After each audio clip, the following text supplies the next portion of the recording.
Globalists make huge money out of war. I've done a video about this already, but this is just another example, and it came out today. UK energy company BP's profit doubled to 27.7 billion.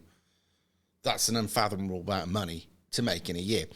British energy firm BP reported record annual earnings on Tuesday, fueling demands that the UK government boost taxes for companies benefiting from the high price of oil and natural gas after Russia invasion of Ukraine.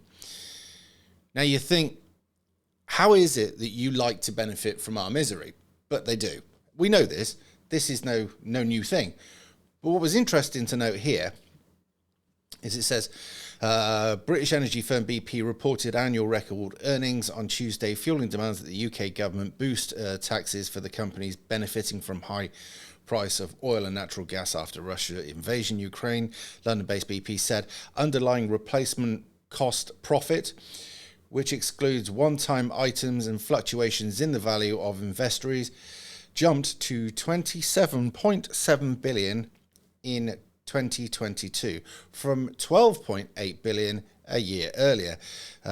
This beat the 26.8 billion BP earned in 2008 when tensions in Iran and Nigeria pushed world oil prices to a record of $1.147 a barrel. What I'm trying to get across to you here is that when they hike the prices up for us, they need not. It is greed. It is nothing more than greed. So the price of the natural gas going up, the prices of the barrelage going up, these are just greedy bastards who are fixing these prices. And don't forget, BP will talk to all the other oil companies or producers of fuel. They get together. They price fix. It's what's gone on for years. I mean, you look at, say, for instance, the shopping industry, Tesco's, Asda, all the rest of it. They have meetings, these people, right? And I know it's food, but it's another example. They have meetings where they get together and say, in this area, we'll be here on this, and you be here, but we'll be here on this, and you'll be there, or vice versa. They price fix. It's nothing new. This has gone on for a long time. I do believe it's illegal. But however, I'm sure that they've got some way around that. But the big companies, the oil companies, they see something like a war come along and they literally wet their pants with excitement. They lose their mind. Here we go. We are going to make record profits. Can you imagine the bonuses that the fat, greedy cats at the top get? It's something I never actually understood about a bank. A bank failing all its customers, losing some of them their pensions or their savings or whatever, and will still get paid a record bonus. You have to think to yourself, they wouldn't just pay them a record bonus for nothing. Could there be something more to this? I mean, it'd be like me saying to the taxi driver, can you please take me to the town centre? And then you find yourself dumped on the M5. You wouldn't tip him, would you? It's just ridiculous. But there has to be more to these things. I am suspicious. Why? Because so many times in life, we found out that we were getting absolutely dry humped in the backside without a reach around, without permission, and certainly without any kind of lubrication. No love. So this just goes and proves what I was thinking, but what's going to happen? I'll tell you what will happen. Nothing. Absolutely nothing will happen. Nothing at all. Because our government are ripping us off. Everybody is ripping us off. And we're just taking it. So you've only got to look at Sunak and his friends. They're on the fiddle, right? And I've seen some of these really hardcore lefties going, oh, it's the Tories this, it's the Tories that.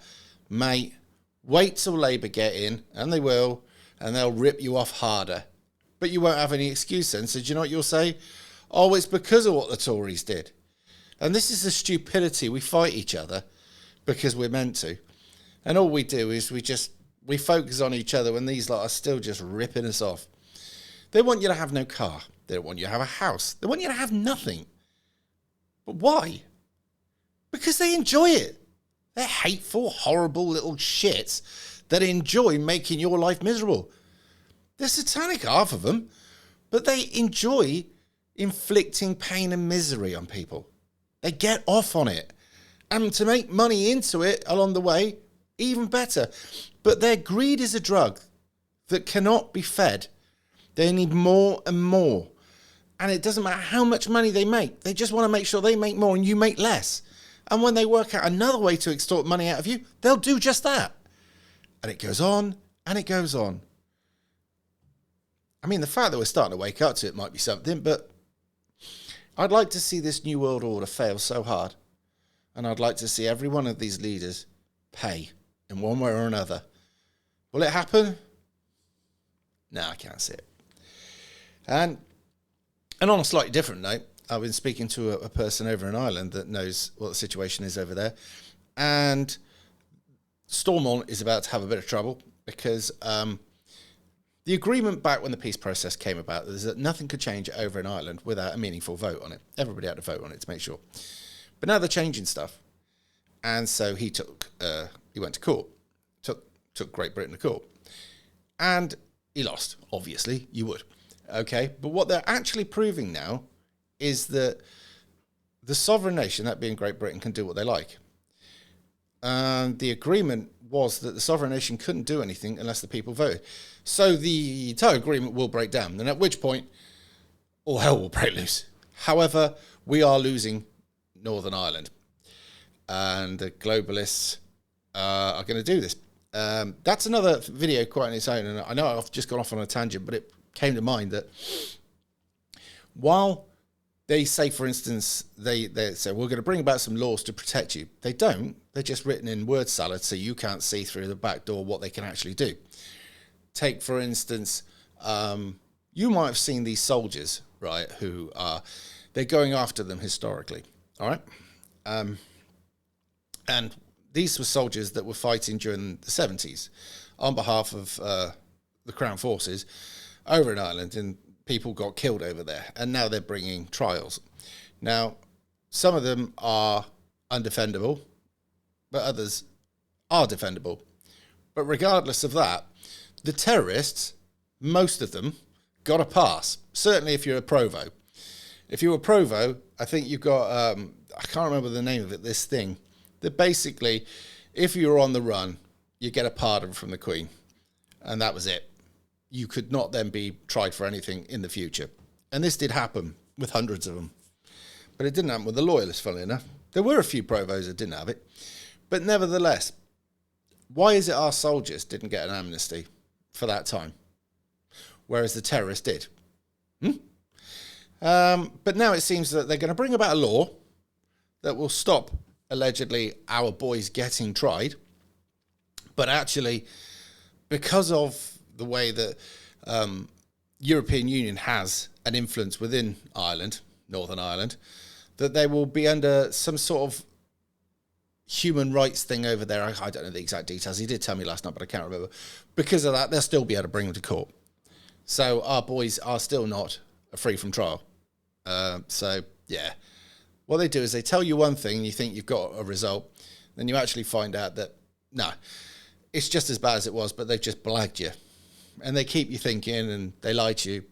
But going back to the energy, this will just keep going. And they've also brought about laws to stop you striking. They've brought about laws to stop you protesting outside a fuel dump. So these people can go on and you can't do a damn thing. And the only thing you'd ever be able to do is literally stop purchasing oil, i.e. fuel. If everybody, say, for instance, I know this is just talking off the top of my head, but if everybody stopped buying fuel for a few days, the ramifications of that are amazing. Some of you may not realise that actually fuel, when it's been made, has a shelf life, which is why some of you may or may not realise the fuel went cheaper during the lockdown because people weren't using fuel. And this fuel had to be used because the ships kept coming, bringing over the crude, and the crude was still being processed and all the rest of it. If you have, or if you speak to anybody who's into classic vehicles and they pick up a vehicle, they'll always switch the fuel out if it's been stood for a while because the fuel goes stale. I don't know the exact details, but it does. It does have a shelf life. So if we were just to all hold back and say, nah, don't fancy it, it'd be a massive deal. And it's a bit like this. They're going to make it possible for truck drivers to strike. So they're saying that obviously you can't show up to a picket line or whatever and say, no, I'm striking because I'm not happy about the wages. They're going to make it illegal. But they can't make it illegal for you to take a day on the sick, if you know what I mean. Just saying. Anyway, look, I've got to get on and do some more. If you got any content, send it over to Discord or post it in the White Activists on Telegram. The links are in the description. And I'll see you in a bit.